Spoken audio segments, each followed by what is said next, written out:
Olá, tudo bem com vocês? Bem-vindos a mais um episódio, você já sabe, do podcast Cevada com Plutônio. O podcast que trata seu cérebro como ele merece. Tá aí o nosso locutor, que você sempre escutava a voz. Sim. Tá aí ao vivo, né? Fazendo, não ao vivo, mas aqui a cores, né? Fazendo a introdução do nosso podcast de hoje. Muito obrigado por você que está conectado com a gente aí. Seja no áudio, escutando a gente lá no Spotify, seja agora em vídeo também no YouTube, né? Nos acompanhando aqui, vendo o nosso rostinho aqui, né? Que está longe de ser assim um rostinho hollywoodiano, mas a gente está fazendo esse podcast com muito carinho para você que está nos acompanhando. Se você está nos escutando aí no X, enfim, nas redes sociais todas aí do Spotify, da Amazon Music, etc e tal, da Apple Music também, depois você pode conectar lá no YouTube, no canal Cientistas Adventistas. Já aproveita, se inscreve lá no canal e escuta o nosso podcast, assiste o nosso podcast aí também pelo vídeo. E eu quero mandar um abraço especial para toda a equipe da Igreja Adventista do Lago Sul, que está fazendo a produção dos nossos podcasts em vídeo aqui, tá bom? Então aqui a equipe do Jorge, a Denise, também o Lucas, também o Pedro e, enfim, toda essa turma, e também o pastor Wesley, né, que tem sido um apoiador aí do nosso podcast Cevada com Plutônio. Um grande abraço para vocês, obrigado aí por todo o carinho que vocês estão dedicando aqui ao nosso projeto, tá certo?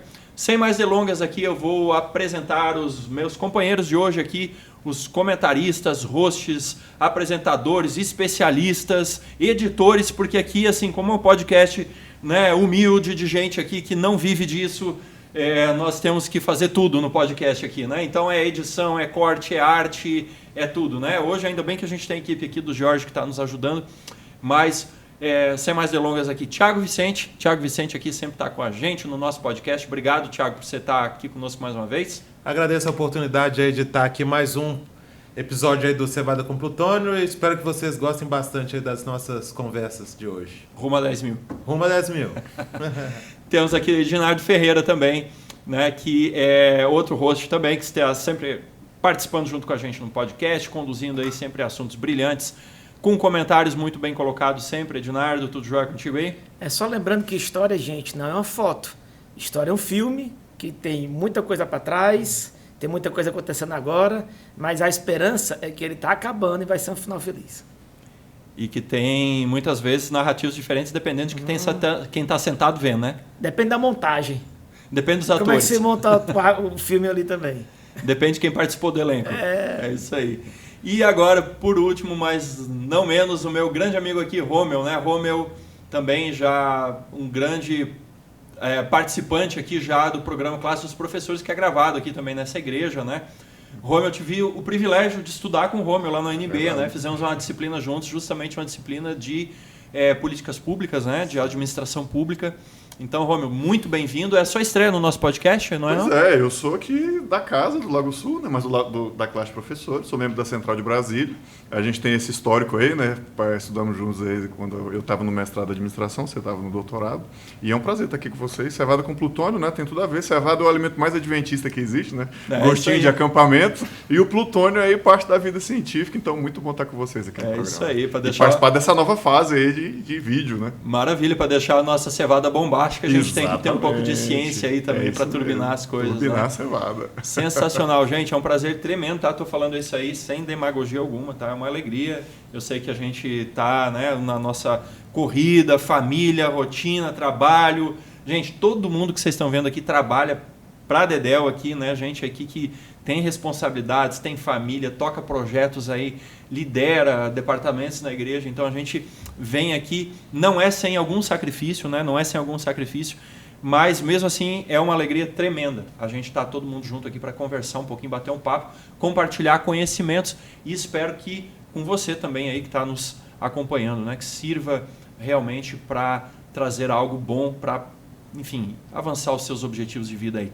Mas sem mais delongas, vamos falar sobre o tema de hoje. O tema de hoje nós vamos falar sobre a situação geopolítica, social, militar do Oriente Médio hoje, né? E o Rômel aqui, que é o nosso especialista de hoje, vai estar compartilhando essas notícias, as implicações, as consequências, né? Vamos ter com certeza aqui, pelo que eu já vi antes do podcast, Vamos ter uma palhinha aqui histórica, né? As causas, os porquês aqui com o Ednardo também.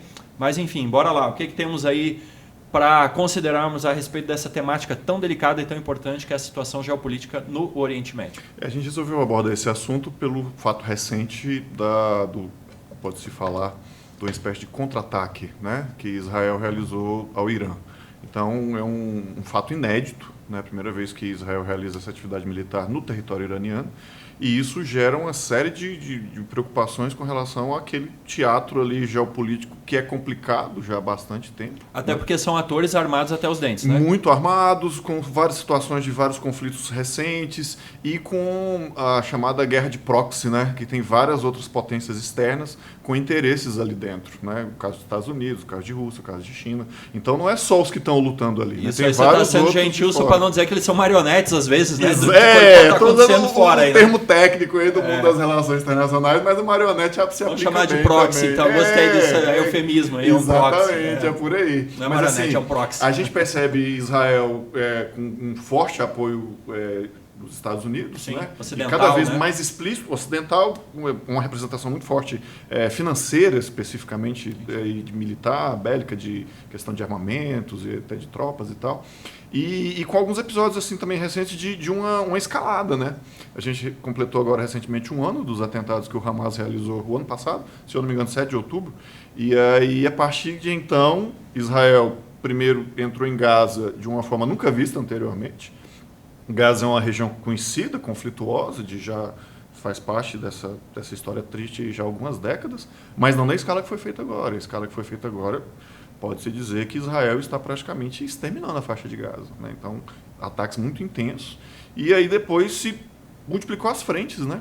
Não só numa frente ali muito intensa já de um certo tempo, e começou a atacar também o Hezbollah no Líbano. Então, dividiu a guerra. Isso aí não dá para se fazer sem apoio externo.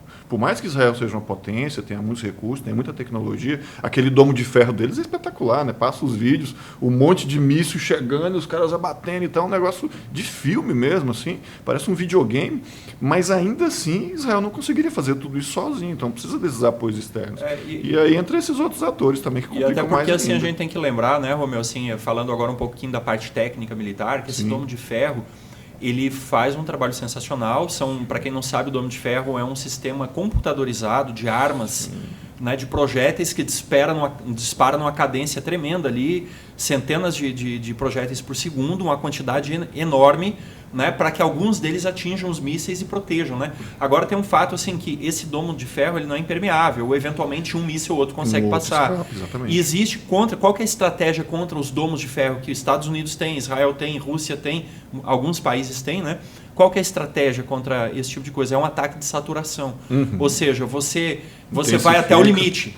Né? Se você mandar, por exemplo, assim, 100 mísseis ao mesmo tempo, que foi o que o Irã fez, né? Agora, umas 2 semanas atrás, ele não dá conta, porque por mais que ele seja poderoso, se você mandar muita coisa ao mesmo tempo, ele não dá conta. Né? Então, assim, o que eu quero? Por que eu estou trazendo isso? Porque a população de Israel também está vulnerável, né, a essa guerra. É uma guerra diferente, por exemplo, dessas guerras por procuração que o pessoal faz aí, que você está num outro continente, tem um oceano de distância. Lá não, ali Israel está dentro do raio de alcance dos mísseis iranianos, de todos os grandes inimigos ali, é questão aí de 2 palitos para eles atingirem Israel, né? Então, assim, é realmente algo... Agora que você trouxe um ponto, eu queria fazer uma pergunta aqui, Romeu. Você falou assim, olha, Israel está contra-atacando o Irã, né? Mas... só nessa frase já tem a complexidade dessa guerra. Por quê? Porque foi o pessoal da faixa de Gaza, o Hamas na faixa de Gaza, que invade Israel, né, e faz umas atrocidades lá num festival de música que tinha, e etc e tal. Então a gente tem o Hamas, que é financiado pelo Irã, que tem braço também no Líbano, e a gente sabe que o Hamas ele tem 2 componentes, que é um braço político e a gente tem um outro braço que é o braço armado do Hamas. Alguns países veem tudo como uma coisa só, né, que é o caso dos Estados Unidos, por exemplo. Outros já veem como 2 coisas separadas, né? Enxerga, não, a gente não apoia o braço armado do Hamas, mas aquele braço político-social, tem coisa boa, tem hospital, tem não sei o que, babá. Explica um pouquinho pra gente essa complexidade aí. Como é que a gente tem que enxergar essa guerra? Pois é uma guerra com muitas variáveis, muitos fatores acontecendo ao mesmo tempo. Você percebe que houve esse problema do Hamas. O Hezbollah é um pouco mais complicado, né, da questão do Líbano, porque ele é mais assim, como é que eu vou dizer, inserido na sociedade libanesa como partido político. Ele não é como o Hamas, que é mais visto mesmo como um grupo terrorista, há quase consenso quanto a isso. Já o Hezbollah, ele tem esses vários braços, né? E foi muito noticiado, né? Os ataques que foram feitos assim com uso de inteligência absurdo, né? Aquele episódio ali dos pagers e depois do walkie-talkie, explodiu tudo. Só que assim, como você mesmo mencionou, dessa questão dos ataques saturados, há fatores que alcançam também a população civil, né? Então, a gente percebe, é um ator de um lado, o Irã, Israel, tem Estados Unidos, tem Rússia, tem China. Então, é todo um quebra-cabeças e isso gera mais preocupações ainda com relação à escalada que isso pode levar do envolvimento de outros atores e muitos deles potências nucleares, né? Você imagina ali que pode surgir um conflito de proporções assim absurdas, né? Então, Israel ele diversifica essa estratégia, tem condições para isso, ataca o Líbano, e no ataque no Líbano você vê que ele primeiro fez essa ação muito de inteligência, ali, muito localizado, teve poucas baixas aleatórias, né? Mas depois começou efeitos com bombardeios, colaterais, efeitos né? colaterais, exatamente, mas depois começou com bombardeios intensos, e teve até choques com o próprio exército libanês, e teve até o episódio da missão da ONU, né? Umas coisas meio tensas ali, muito complicadas, assim, até considerando o próprio direito internacional, né, entre Israel e ali os vizinhos, e você percebe essa diversificação, e nesse contexto, eu me referi a contra-ataque especificamente daquele bombardeio que você mencionou, que o Irã fez contra o território de Israel. Perfeito, também foi uma coisa meio inédita, né? E agora Israel devolve nesse ponto e fica nessa, e fica assim, uma agressão aqui, uma agressão ali, mas sem partir para um cenário de guerra. Uma guerra aberta, deflagrada. Como né? acontece com a Rússia e a Ucrânia, que a Rússia realmente invadiu ali e tá a coisa ali muito mais tensa, né? A gente percebe a coisa, a gente joga umas bombas aqui, você joga umas bombas aqui e fica nesse negócio, né? Só que quem que são, infelizmente tem que se usar esse termo, né? Essas marionetes que são colocadas. É esse pessoal que está ali como os membros desses grupos armados, meio que alternativos às ações estatais, né? Especificamente esses dois pontos entre Israel e Irã foi exército contra exército, né? Mas quando você vê Israel atuando na faixa de Gaza, não é contra um exército de um país, é contra um grupo armado independente ali, um grupo terrorista. O Hezbollah, a mesma coisa. Ainda que tenha havido alguns conflitos ali com o exército libanês, mas é um conflito diferente desse que começa a se estabelecer entre Israel e Irã. Então, assim, o Ednardo trouxe aqui uma ilustração poética, né? Mas é muito isso daí mesmo. Você não pode pegar só esse momento de agora. Você tem toda uma história para trás aí de várias coisas que vieram acontecendo para chegar até a esse episódio agora, essa tensão toda que está acontecendo, que, assim, vários atores também vieram tentando amenizar, tentando fazer um acordo daqui, um acordo de lá. Os acordos de Oslo, né, são muito conhecidos da época de Israel com a autoridade palestina. Parecia que ia meio que dar uma amenizada e tal, mas depois a coisa começa a intensificar demais, especialmente por causa desses atores meio que alternativos, né? Por exemplo, a gente já teve, na nossa própria América do Sul aqui, várias guerras acontecendo, né? A última grande guerra foi a Guerra do Paraguai, e desde então a gente é praticamente um continente pacífico. Mas a gente tem também aqui alguns grupos alternativos, especialmente do crime organizado. O que acontece lá é mais ou menos isso, né? Só que, sim, é diferente a forma como o Estado brasileiro age contra o Comando Vermelho, contra o PCC, A gente não tem nenhum episódio assim do Exército Brasileiro chegar e bombardear a Rocinha. Parece até que vai todo mundo, né? O tecido tá que eles isso. operam, a camada que eles operam é diferente, né? É isso. E eu quero até fazer um parênteses aqui, me desculpa, porque eu citei o Hamas lá no início, eu estava querendo falar o Hezbollah, e você corrigiu isso, perfeito, sim, tá? no Então, Líbano. perdão aí, você estava consultando, eu estava com o Hezbollah na cabeça e falei Hamas. Então, mas é isso aí mesmo. Agora sim, quando a gente está falando, por exemplo, de Comando Vermelho, agora com as milícias já fica um pouco diferente, porque entra um pouco de questão ideológica, sim, me parece, né? Sim, com certeza. Então, assim, agora quando a gente está falando desses grupos aí, e aqui a gente tem PCC, tem Comando Vermelho, tem não sei mais o que, e são os caras tremendamente armados, eles são melhor equipados, muitas vezes até que as polícias, Estado etc. paralelo, né? Perfeito. Agora lá tem uma questão ideológica, política por trás, tem uma questão de libertação, né, da Palestina, né, e tem toda essa questão... Uma visão assim, diferente do território ali, visto como sagrado. E tal. E eu acho ali que tem uma questão complicadíssima lá, porque eu sempre lembro daquele filme, o Independence Day, o filme bom, aquele lá de 96, 97, né? Aquele que era o filme de verdade, né? Que o alienígena... Peço perdão, assim, porque é um negócio... Né, é má comparando aqui, a singeleza aqui da comparação, mas assim, tem um momento, né, que o clichê total, né? O presidente dos Estados Unidos tá lá no Área 51, tá falando com o alienígena lá, né? Que ficou lá décadas lá. E aí ele diz assim, o que vocês querem de nós, né? Aí pode haver paz entre nós, e aí ele diz assim, paz não, né? O que vocês querem de nós? Que vocês morram, né? Cara, assim, perdão da comparação, mas para muitos desses grupos extremistas lá no Oriente Médio, é isso. O cara, o que vocês querem de nós? Desapareça, suma da face da terra. Né? O meu sonho é que caia fogo do céu e devore você, teus filhos, nunca mais tenha Estado palestino, nunca mais tenha Israel, né, e tal. É uma grande guerra de ódio, né? Sim. E até para contextualizar, né, nós brasileiros, a gente vive num país de extensões continentais. Eu estava pesquisando aqui, Israel, se você for pensar a extensão de norte a sul, ele é aproximadamente entre 300 e 400 quilômetros. E eu estou vendo aqui que entre leste e oeste, existem partes aqui, retirando a Cisjordânia, que você tem uma extensão aqui de 25 quilômetros. É muito pequeno. Entre a fronteira oriental e ocidental. Então nós estamos falando de guerras que são muito próximas. Sim. Nós estamos falando aqui de uma guerra que acontece numa distância bem menor de que Brasília e Goiânia, às vezes. Muito menor, sim. Então, por isso que, às vezes, a gente não tem essa noção de que, às vezes, nós brasileiros, a gente fala assim, mas está tendo a guerra no Líbano, depois... Mas lá tudo é muito próximo. A questão de às vezes, um armamento ali de curto alcance, mas que já chega praticamente na metade de Israel. Se a gente pensar nessa guerra, tendo no centro Israel. Exatamente. Eu queria fazer um comentário também que é o seguinte, pegando o público leigo, o grande público de hoje que está acompanhando esse conflito, a gente tende a botar como a data de corte 8 de dezembro, é isso? A data fatídica, quando o Hamas fez aquele grande ataque. 7 de outubro. 7 de outubro de 2023. 23. O público, o grande público, até também ninguém consegue saber tudo de tudo, né? O grande público pega aquela data, mas 7 de dezembro de 2023, o Hamas invadiu Israel para destruí-los. O que é verdade. Só que assim, é muito complicado você analisar todo aquele cenário em cima de 7 de outubro de 2023, tá? Vamos jogar daqui para frente agora, tá?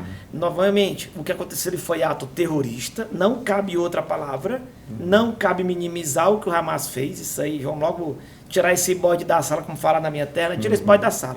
Ali foi um ataque terrorista e pronto. Só que aquele cenário ali de 7 de outubro, ele tem pelo menos 150 anos de história para trás. Não vou nem voltar para o tempo bíblico, tá? Porque aí só para a gente também ter outro recorte temporal. E também, obviamente, não vai ser nesse programa aqui que a gente vai esticar esse recorte, mas eu colocaria algumas grandes datas. 7 de outubro, porque é o que a gente está vivendo agora. Esses conflitos estão muito derivados dessa data, que foi aquele ataque horroroso que aconteceu, indescritível, inaceitável e indesculpável, tá certo? O ataque que aconteceu. Mas a gente tem que voltar pelo menos até 48, que quando a ONU criou o Estado de Israel de Palestina, e eu ainda volto mais ainda uns 70 anos antes de 48, que é quando realmente começou para valer o movimento de sionismo, tá? Que é quando nos Estados Unidos e um pouco na Europa, e especialmente fundamentado apoiado por grupos protestantes, a ideia de vamos dar para um povo sem terra a sua terra de volta, tá? Então, novamente, não vai ser nesse programa nós vamos explorar isso, tá? Mas quem quiser realmente entender a série que está acontecendo, você tem que voltar pelo menos ali para 1880, 1870, para começar a brincadeira, para entender a confusão que está aqui, tá? Estou colocando esses pontos aqui só para entender como é complexo o cenário. Então, a gente tem que falar do movimento sionista, deveríamos falar, não vai ser hoje aqui por questão de tempo, tá? Esse movimento sionista, só para ter números, tá certo, gente? Em 1870, por volta dessa década, havia 25 mil judeus morando naquela região. 25 mil. 25 mil e 600 mil palestinos. 70 anos depois, havia 600 mil judeus e 1 milhão de palestinos. Só naquela região. Então, perceba, aconteceu alguma coisa, também não vai ser a gente vai poder explorar, mas entendam. De hora para outra, aqueles palestinos viram a população que era minoritária multiplicar em 30 vezes.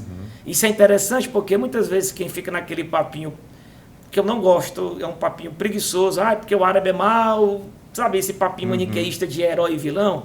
E é interessante que esse é o mesmo pessoal que diz que na Europa está tendo ameaça muçulmana. Hoje eles só são 3% da população. Imagine que multiplicasse por 20 essa população em apenas 70 anos. Tá? Mas é outro papo e tal. Então a gente tem que pegar, só para contextualizar, tá, gente? Quem quiser discutir a sério esse fenômeno tem que entender. O movimento sionista, isso eu estou falando só no tempo recente, tá? Nos anos 1870 e 1880. Você tem também a Primeira Guerra Mundial, que quando o Império Turco foi destruído, tá? Então, quando o Império Otomano foi praticamente destruído, e aquela terra ali passou para um contexto, para um domínio, para um controle britânico, e ali sim, britânico e francês, e ali sim você começou a ter espaço para o sonho de uma pátria israelense começou a virar mais forte. Você também tem a Segunda Guerra Mundial com o fim dos colonialismos europeus na África e no Oriente Médio, e também na Ásia, na verdade, em quase todo mundo, né? Fragmentou vários países. Vários países que não se viam como países. Isso. Da hora para outra começa a ter suas independências e sua necessidade de nacionalismos, tá certo? Então, o que acontece? Veja que foi uma tempestade perfeita, né? Que tem até o filme, de em inúmeros momentos, grandes eventos políticos que naquela região, você tem a questão do petróleo, tá? Ninguém pode esquecer do petróleo. Um ponto importante é a Revolução Islâmica no Irã, né, em 79. Então você cria tem uma teocracia gigantesca, né? Então você tem inúmeros grandes... Não, mas mesmo na 48 já teve as guerras... E percebam, não foi a questão de expulsarem os judeus lá da Palestina, na guerra de 48, que os judeus realmente... O povo de Israel deu um cacete nos vizinhos. Não era apenas uma questão árabes... malvados e muçulmanos contra os judeus coitadinhos. Não é tão simples assim. Você havia vários países recém-nascidos do fim da colônia, do colonizador europeu. Parêntese, gente, não dá para discutir a confusão naquela região aí é outro programa, sem entender o fim da política colonial da Europa, que vinha desde o século XV, tá? E terminou na Segunda Guerra Mundial. Então você também tinha um monte de país procurando a identidade própria. Tanto é que a confusão era tão grande que a principal razão pela qual Israel conseguiu sobreviver ao ataque de 5 ou 6 países ao mesmo tempo é que esses países nem entre si eles estavam resolvidos. Então, onde eu quero chegar, só para fechar essa minha fala, vamos falar sobre o momento atual, mas entendam, é um filme, então tudo que está acontecendo lá agora é a soma de inúmeras decisões e momentos políticos e conflitos internos. Você também tem a questão dos xiitas versus sunitas naquela região, porque todo mundo pensa que o Irã... Gente, o Irã é um país que tem conflito com todos os outros países árabes da região, porque eles não são árabes para comer de conversa, eles são persas. Então, vejam, tem um monte de conflito regional, histórico, político, nacionalistas, seculares. Religioso. E por incrível que pareça, para mim o religioso é de menos. Não que não tenha, ele existe. Mas como nesse caso, particularmente, eu vejo muita religião como desculpa, como mote para movimentar massas. Mas você pega assim, por exemplo, a questão ali do... claro que eu não estou falando aqui da grande maioria, né? Mas você pega aqueles grupos extremistas mesmo, né? Que você tem o conceito da jihad, você tem o conceito assim, tipo... É aquilo que eu falei antes, né? A comparação. Não tem um meio termo, não tem uma solução pacífica. Né? Ou você vai ser do jeito que eu acho que tem que ser, ou do jeito que Alá, ou que quem quer que seja determina, ou é extermínio. Não tem... Né? Agora, é claro, né? Eu concordo contigo, Ednário, que isso talvez não seja o principal motor, né? Mas isso acaba vindo para a nossa mídia, acaba vindo para o nosso ideário, para cá. E muitas pessoas enxergam isso como uma guerra religiosa, né? E eu faço remessa aqui ao podcast que a gente gravou com a doutora Aline, né? Até um abraço para a Aline aí, que ela está envolvida aí com outro projeto acadêmico, tá fora de Brasília. Ela era para estar participando desse programa aqui hoje, se ela estivesse aqui em Brasília, né? Então um abraço aí para ela se estiver nos escutando. Mas a gente gravou um podcast que a gente falou e ela explicou justamente essa questão que você trouxe, né? Por que eu tenho que separar o Israel moderno do Israel antigo, que não faz sentido eu olhar para essa guerra de hoje como se fosse uma guerra do tempo bíblico, né? Que não, é o povo de Deus, exato, é o povo de Deus que está lutando contra os cananeus, os cananitas e tal, né? Então, assim, é importante a gente fazer mais uma vez esse recorte, embora a gente já tenha feito lá naquele podcast, você está convidado, inclusive, a assistir o podcast, né? Escutar. Porque senão a gente pode acabar entrando, às vezes, numa questão bíblica, numa questão espiritual. Até, talvez. Perfeito, que não faz parte, né? Não faz parte. Então é isso. Agora, eu acho que é importante também desse recorte que o Edinaldo colocou, que tem muita desgraceira, mas que também tem algumas coisas boas que foram acontecendo. Dos anos 90 para cá, foram sendo costurados vários acordos. E, mais uma vez, fazendo aquela separação do que eu havia falado, dos atores estatais e dos atores paraestatais, né? Entre os atores estatais, praticamente se pacificou a região. Então, houve acordo com o Egito, houve acordo com a Jordânia, houve acordo com o Líbano. Então, Israel meio que conversou com os países limítrofes, falou, galera, vamos ficar de boa aqui, cada um na sua, tranquilo. E mesmo com os paraestatais, houve um certo acordo, se não me engano, em 2006 ou 2008, de que o Hamas ele não operaria mais na Cisjordânia, que o território palestino é dividido em dois, né, um território descontínuo, ele não operaria mais na Cisjordânia, ficaria mais o Fatah para lá, que ainda tem o Fatah, que a gente nem falou do Fatah até agora, né, que é um outro também que tem lá, que o Fatah realmente é um partido político, não é diferente do Hamas, né, e o Fatah ficou cuidando da Cisjordânia, tanto é que o Mahmoud Abbas é do Fatah. E aí o Hamas ficaria com a faixa de Gaza para eles. E tipo assim, ó, vocês ficam aí dentro dessa cerca aí e não vem aprontar para cá. Só que aí entrou outra coisa. A gente falou aqui sobre vários fatores, religião, não sei o quê, mas tem também o fator político mesmo. E aí a gente até vem conversando aqui algumas coisas, as polarizações e tal. Israel também tem as suas polarizações, também tem os seus momentos de ir mais para uma linha mais de esquerda, mais de direita. E o Benjamin Netanyahu é um político mais de direita, mais nacionalista, que se cercou não no nível de alguns mais antigos, que eram bem mais intensos, né, da época da guerra, mas é um político que foi tentando esse lado mais duro, com um discurso mais rígido, né? Discurso mais rígido do ponto de vista bélico e tal, e isso foi gerando essa insuflação assim desse desejo de vingança e tal, e algumas falhas estratégicas, militares que possibilitaram esse ataque do 7 de outubro acontecer. Então o Hamas se escondeu ali e ficou esperando a hora. E a gente tem um precedente aqui, eu quero deixar bem claro para quem está ouvindo a gente, que a gente está falando isso aqui sem viés absolutamente nenhum, tá? A gente está falando isso de maneira muito neutra. Uma análise geopolítica. É uma análise fria. Então esse período que você citou ali, né, dos anos 90 e tal, assim, o mundo viu com muita esperança. Tem até aquela foto muito clássica, muito veiculada, Bill Clinton com Yasser Arafat e o Ariel Sharon, né? Ariel Sharon. Não, era o Shimon Peres, eu acho. Shimon Peres. É um que foi assassinado, acho que é Shimon Peres mesmo. Não foi esse... Eu sei que o Yasser Arafat estava lá. Ariel Sharon é um general bem... Acho que é o Shimon Peres. Acho que é Shimon Peres, que depois ele foi assassinado por um extremista. Pois é. Judeu, inclusive. Então, assim, naquele momento, assim, o pessoal viu assim com muita alegria, né? Porque você via, finalmente você está chegando num momento de... Esse é o acordo de Camp David, que foi nos Estados Unidos. Perfeito. E aí a gente vê, assim, por exemplo, quando entra um governo americano com um discurso também mais duro, né, com a política externa mais austera, aquela questão assim de e tal, aí você vê um surgimento lá, né, um recrudescimento lá, de novo com reflexo no Oriente Médio, que é a questão lá do Afeganistão, né, que é outro problema, que nós não vamos entrar nisso hoje, né, mas assim, que é outro problema, mas o que é? É reforçando essa sua percepção, e isso vale para a nossa vida pessoal também. Quando você começa a assumir uma linha muito dura, às vezes desnecessariamente, a natureza humana, a tendência natural é você despertar do outro lado uma reação, né? É uma lei de Newton, né? A ação e a reação. Então, assim, eu não estou querendo, por favor, não entendam mal, não estou querendo colocar a culpa em ninguém, não é isso, mas isso é um fato. A gente olhando as coisas, quando eu tenho uma política que ela foge um pouco da diplomacia e vai mais para um discurso duro, para uma, né, alguma coisa assim, a tendência natural é eu levantar a oposição. Então, assim, eu sei que tem gente que quer isso mesmo, só que aí você tem que saber, você tem que estar preparado, porque você vai ter que ganhar uma guerra. Eu queria tirar também um bode da sala, que eu acho que eu comentei antes, esse determinismo, essa guerra de...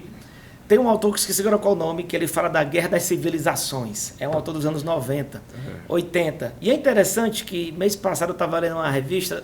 A revista Veja. Conflito civilizacional. Era uma revista Veja de 93, que eu nunca tinha lido, tinha lá em casa. Era uma coletânea de crônicas, de visões do futuro da revista Veja de 93, que eu tinha lá em casa e só li esse mês. É interessante que já em 93, quase 30 anos atrás, já havia uma crítica contra a visão de civilização.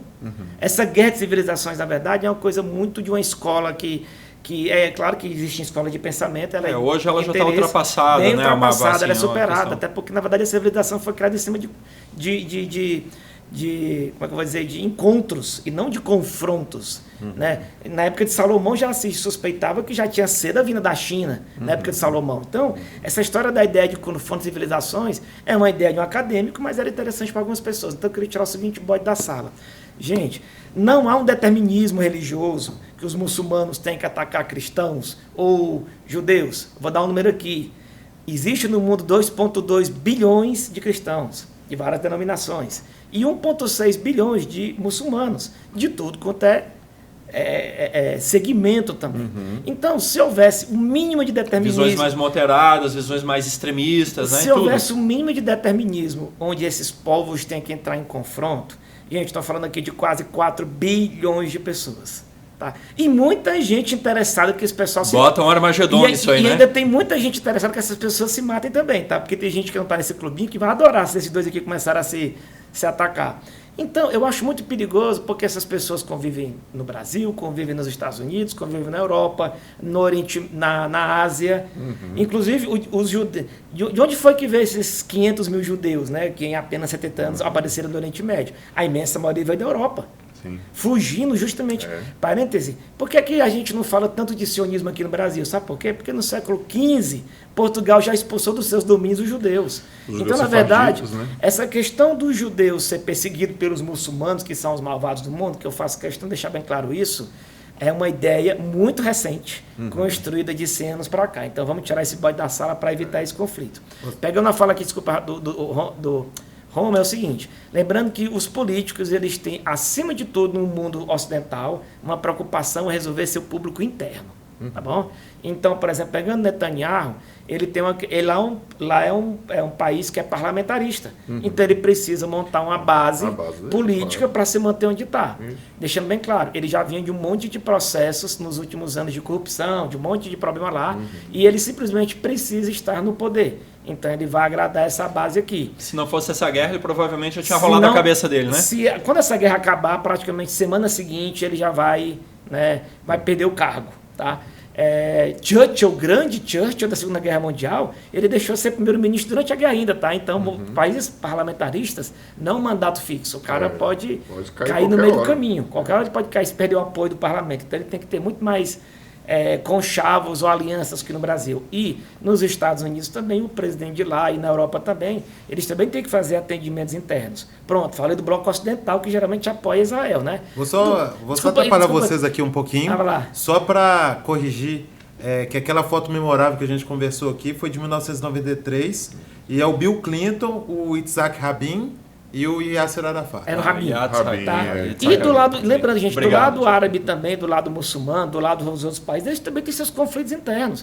Por exemplo, a Arábia Saudita, ela também tem que segurar a sua população, tá? Por exemplo, o Egito, se tem um país que também tem muitos problemas com o Egito, com o Hamas, é o Egito. Sim. Ah, mas não é um país muçulmano. Sim, é um país muçulmano que detesta o Hamas e faz o possível para acabar com o Hamas. Porque, apesar de ser um país muçulmano, é um país que tem, digamos assim, uma política mais secularizada. E o Hamas é um grupo extremista que usa religião como... E é um país que há 40, 50 anos atrás odiava Israel também, né? E fizeram acordo.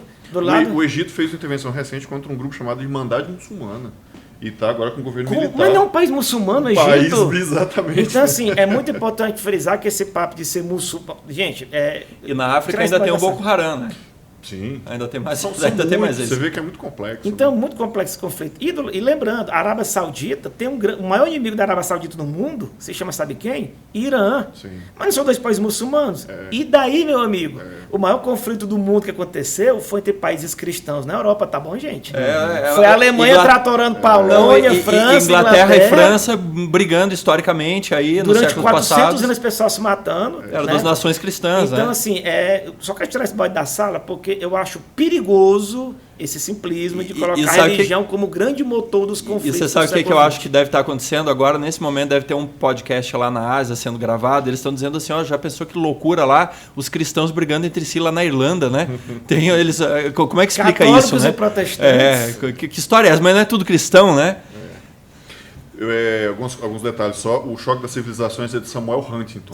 Então é uma dica interessante. Como você falou, é um livro já meio que datado, mas é formou pensamento até hoje. Até hoje. Vale como dica de leitura. O Osni lá, ele acaba... Outro dia ele fez um material bem grande em cima disso aí, que é baseado no conflito civilizacional, né? Sim. E ele tem um apelo, ele tem uma lógica por trás, né? Sim. Eu acho que ele fez sucesso porque realmente você olha e dentro dessas lentes faz sentido, né?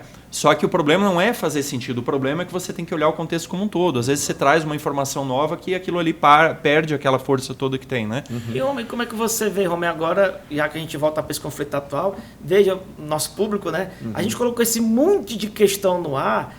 Cadê a resposta, gente? Primeiro, não dá tempo. E segundo, o que a gente quer deixar bem claro esse cenário é complexo. Muito complexo. Qualquer resposta do tipo fulano é bom, Beltrano é mal, ela está errada. E provavelmente ela é maldosa. Tá? Então, Romeu, e pronto, estamos nesse cenário agora. Parece que Israel agora já puxou o rabo de Gaza, puxou o rabo do Líbano, agora está puxando o rabo do Irã. E agora como é que vai ser? Porque, novamente, no caso do Irã, por exemplo, aí como é que fica? Israel mandou um monte de míssil. A gente sabe que também tem um pouco de... não se enganem, a política internacional é muito complicada, tem um pouco de Irã, alguma linha secreta, alguma linha vermelha lá do Batman, lembra? Para quem tinha uma linha vermelha, galera, eu vou atacar aqui, porque eu preciso falar para o meu público que eu estou me defendendo, vou mandar um míssil aí. Aí o cara, tá bom, atira aqui que vai, né? Mas tem que responder. Só que o problema do escalonamento da briga... Tipo, talvez o cara lá do outro lado, eu acho difícil que o outro cara lá do lado concorde.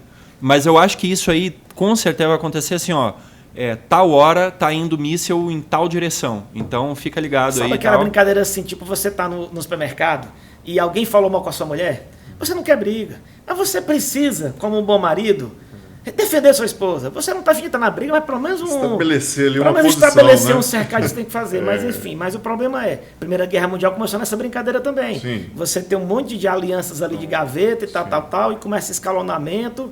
Só que tem uma hora que... Sabe aquela brincadeira de dois carros vindo na direção do outro? Vamos ver quem é mais macho, quem é mais corajoso. Tem hora que... Vamos lá, cara. Eu não posso puxar para o lado. Eu não posso perder. Então, como é que você vê o desdobramento nos próximos meses? Lembrando, gente, que isso aqui é só... Né? Ninguém é mãe de Ná aqui, tá? Lógico, profecia é impossível. Quer dizer, profecia é possível, mas em outro contexto, né? Nenhum de nós é profeta. Nenhum de nós aqui é profeta. Eu acho que assim, vou pegar um ponto de partida do que o Alex estava falando, até do que eu também tinha falado, desse ponto da política interna e de um certo autoritarismo que gera essas reações.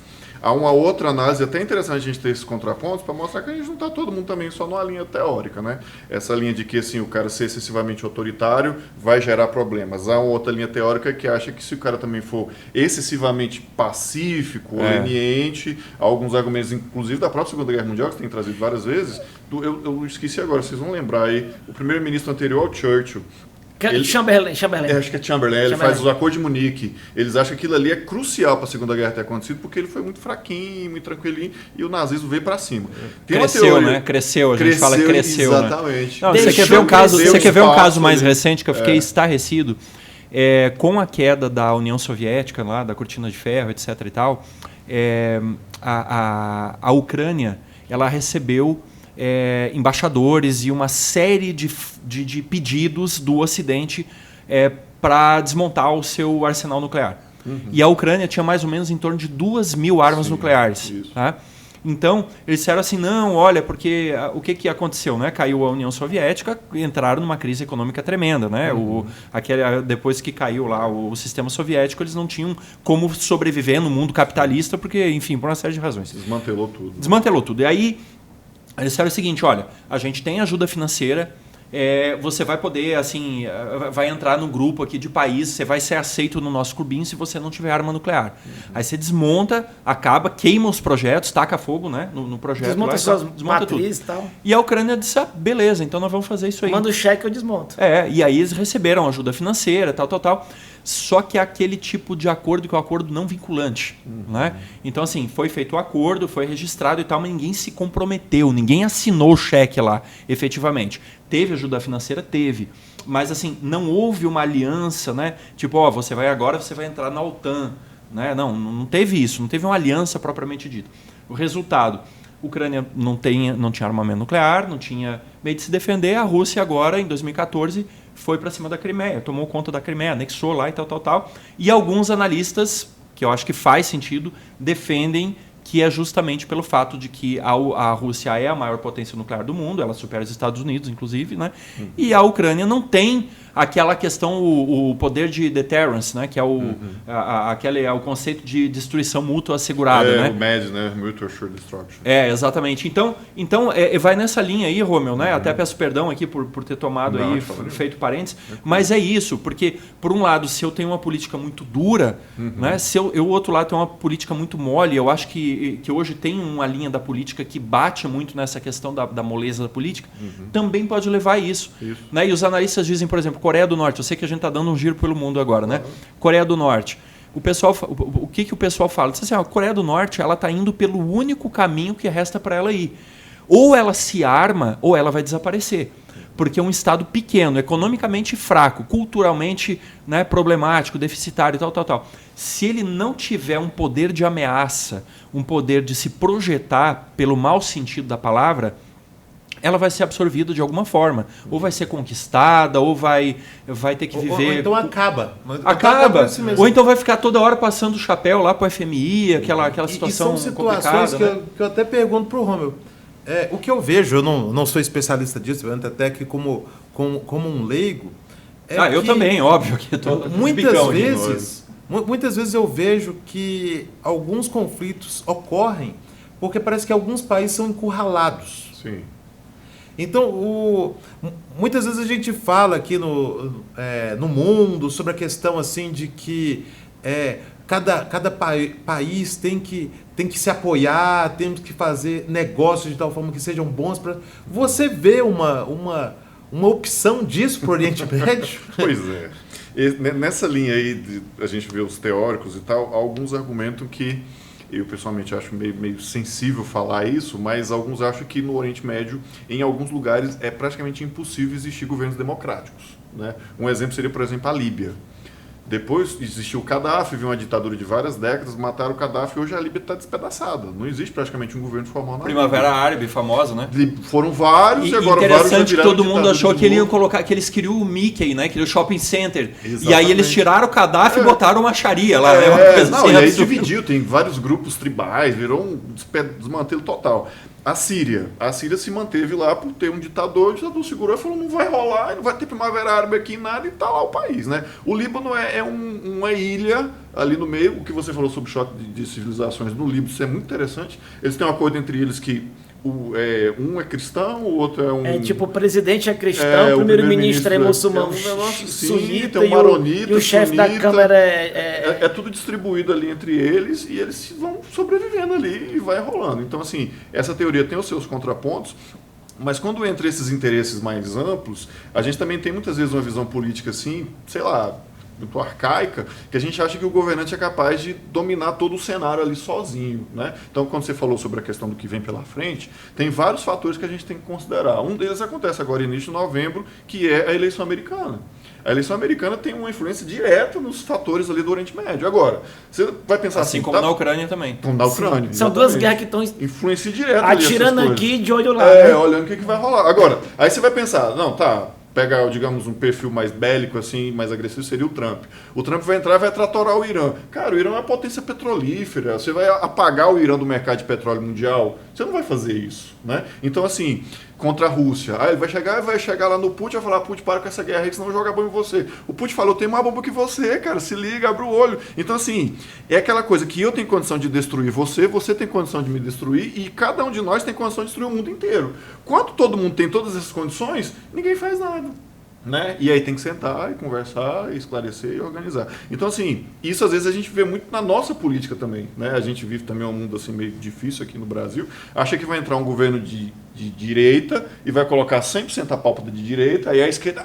como é que tá, né? Aí entra um governo de esquerda, acha que vai entrar 100% da pauta de esquerda, mas não é, são muitas forças, é muito complicado, é o legislativo, é o judiciário, é o centrão, todo mundo, exatamente. No caso deles lá, o governo quer levar uma determinada política, mas tem ali um grupo paramilitar, tem outro problema acontecendo aqui, tem outro dali, então é um mundo extremamente complexo, com vários fatores que tem que ser alinhados, e que assim, um ou outro saiu dessa linha, a coisa já escolheu tudo. Por exemplo, a gente vê uma tragédia humanitária acontecendo em Gaza, não era muito mais fácil abrir a porta fronteira ali, tirar aquele pessoal de lá e resetar Gaza. Mas não dá para fazer isso, porque o Egito não vai abrir para entrar todo mundo de lá, porque eles têm todas as reservas com o Hamas, não quer que entre o território. A Jordânia, que é uma outra ilha de tranquilidade ali no Oriente Médio. A Jordânia não vai abrir para entrar 1 milhão de refugiados palestinos de um dia para o outro. Então, assim, é muito complicado uma situação com várias imobilidades de vários lados para você ajustar as coisas e fechar esse tabuleiro. Quando a gente fala de tabuleiro de xadrez, né, fazendo uma referência conhecida de muitos de nós aqui, a gente percebe que as manobras que você faz para um lado e para o outro influenciam em vários outros lugares.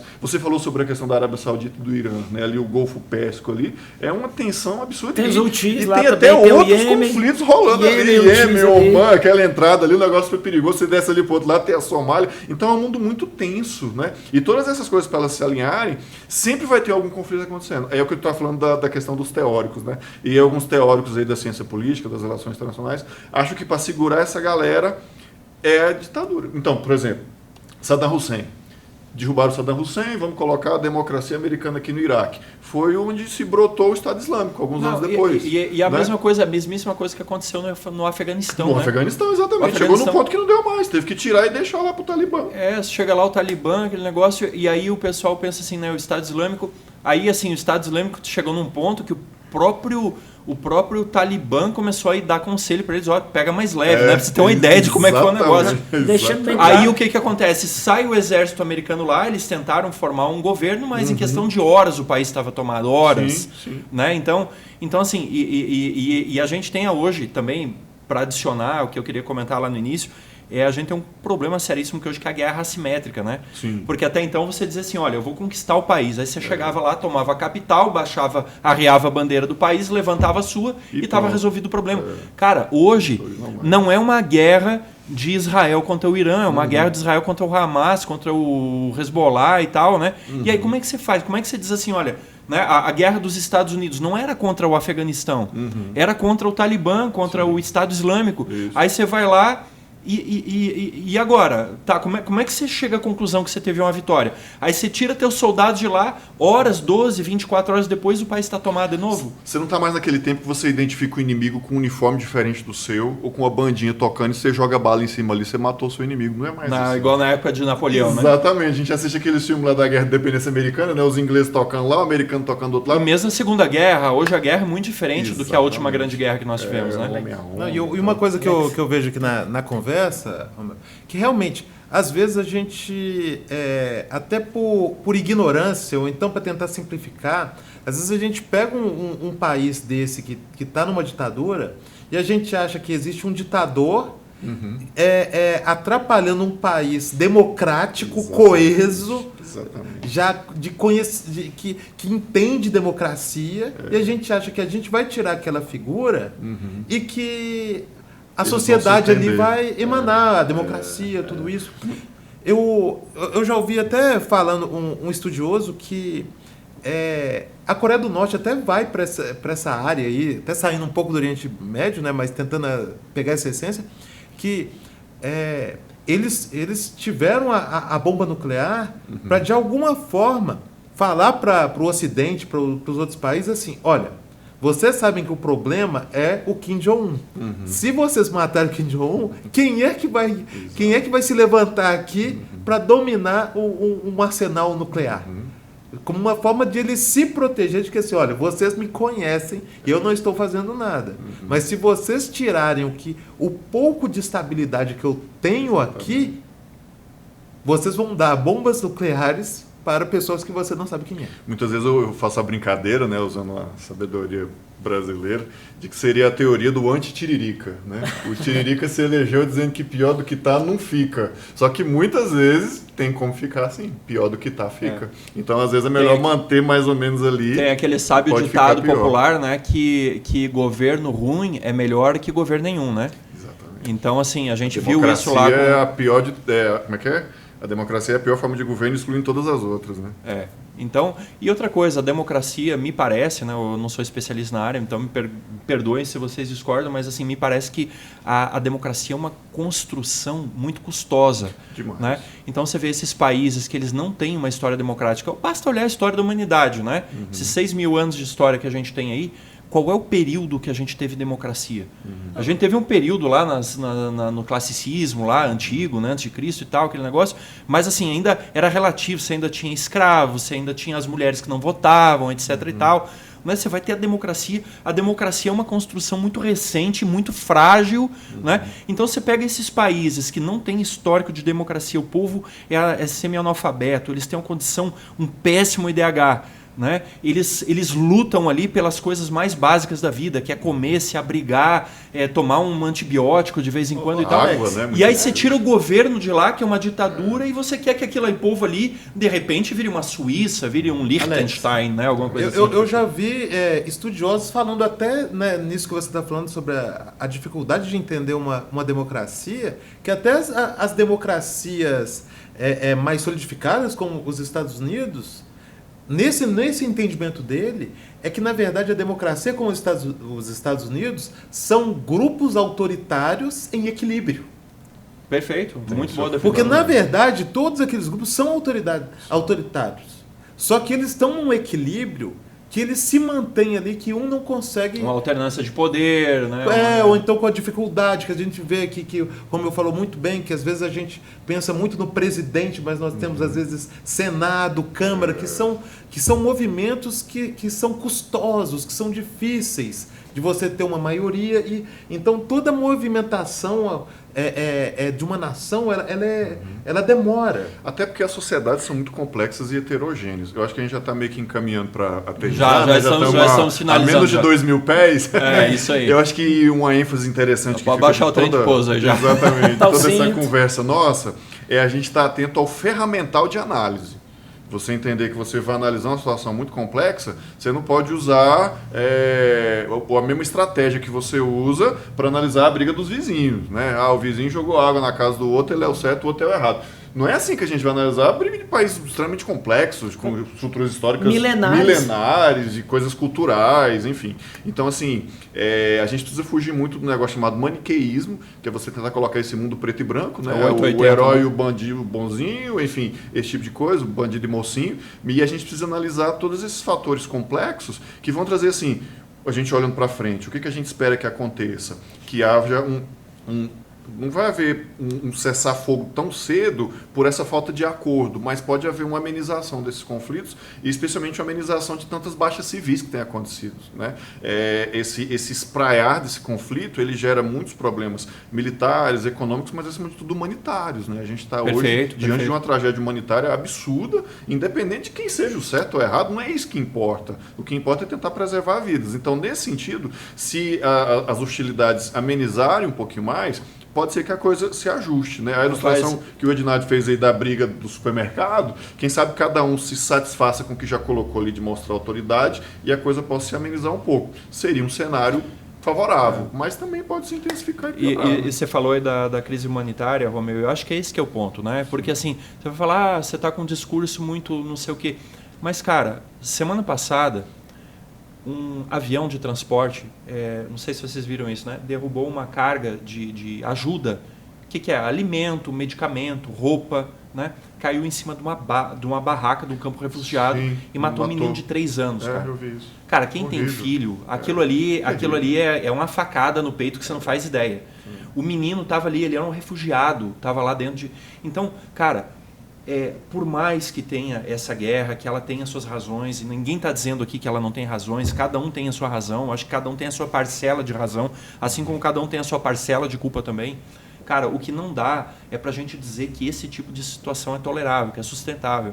Tá? Crianças, idosos, mulheres... Né? Você vê lá o bunker lá do centro financeiro escondido propositalmente embaixo de um hospital, porque sabe que o hospital não vai ser... pela Convenção de Genebra, lá, aquela coisa toda, não vai ser bombardeado. Cara, isso assim, humanitariamente é um desastre, né? Então, assim, isso só me faz lembrar das palavras de Cristo, né? Jesus disse assim, já estamos encerrando aqui, né, o podcast, Jesus disse assim, né? Deixo-vos a paz, a minha paz os dou, não vou-la dou como o mundo a dá. Né? E a paz de Cristo é exatamente isso. Qual que é a paz do mundo? Esse que a gente falou, né? O conceito da destruição mútua assegurada. Você tem uma arma, eu tenho uma arma, então não atiro em você porque eu sei que você vai revidar. né? E isso é a paz. Aí ninguém dorme com o olho fechado, outro aberto, né? Essa é a paz do mundo. Essa loucura é a paz do mundo, né? Então, assim, a gente sabe que isso é uma coisa profeticamente que não vai acontecer, mas a solução para o mundo não tem outra a não ser colocar em prática aquilo que Jesus ensinou. Se o teu inimigo te bater numa face, vira outra. Agora eu pergunto, qual é o Estado que vai fazer isso? Não vai acontecer. Isso vai ser só no Reino da Glória, né? Então, gente, olha, poderíamos aqui mais uma vez, né? Não quero ficar sendo repetitivo, parece um clichê, mas é fato. Poderíamos ficar aqui horas falando sobre isso, mas infelizmente precisamos encerrar, né, o nosso podcast. Últimas palavras, então, Tiago, Ednardo, Romeu, aí, para a gente se despedir da turma toda aí. Bem, acima de tudo, gente, por favor, o Romeu falou coisa muito importante, eu acho que a gente tem que se preocupar nas pessoas que estão lá. Hoje, o vídeo que eu vi no Instagram foi uma menina de 7 anos carregando a irmã ferida de 3, alguma coisa do gênero, chorando desesperada. Gente, ali são pessoas, tá? Então, por favor, não me venha com papo de do Rio ao Mar, não me venha com papo de que não falte pólvora. Entendam, acima de tudo ali tem milhões de pessoas, palestinos, judeus, libaneses, jordanianos, sírios, egípcios. São pessoas que, acredite, a imensa maioria das pessoas, elas apenas querem ir para casa, dormir, curtir suas famílias, ver a televisão, tá? Então, por favor, se você está com qualquer discurso achando que isso é futebol, fla-flu, por favor, esse seu comportamento está apenas incentivando mais sangue, tá? E, por favor, deixa Deus de fora dessa história, que aqui não, por favor, não venha com anacronismos bíblicos achando que é Josué purificando do pecado aquela região, tá bom? Até porque, parêntese, tá? Gaza nunca foi do reino de Israel. Vá na sua Bíblia, pega o mapa bíblico, dos filisteus ali. Pegue qualquer época lá de Moisés, Asquelon, Asdod, qualquer época, tudo. Gaza nunca foi de Israel, tá bom? Para fechar essa...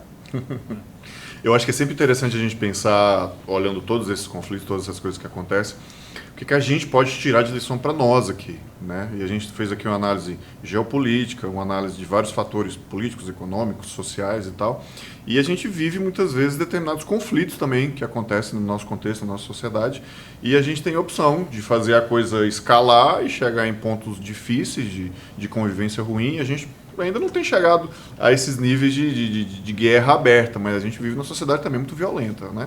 Então, o que você mencionou sobre a questão do cristianismo, então, acho que é muito importante. A gente está aqui propondo uma análise científica, mas nós somos cientistas adventistas, né? Estamos nesse contexto religioso também, e eu acho que é importante a gente ter isso em mente, a gente entender todo esse cenário de uma forma geral no sentido histórico, profético que a gente vive.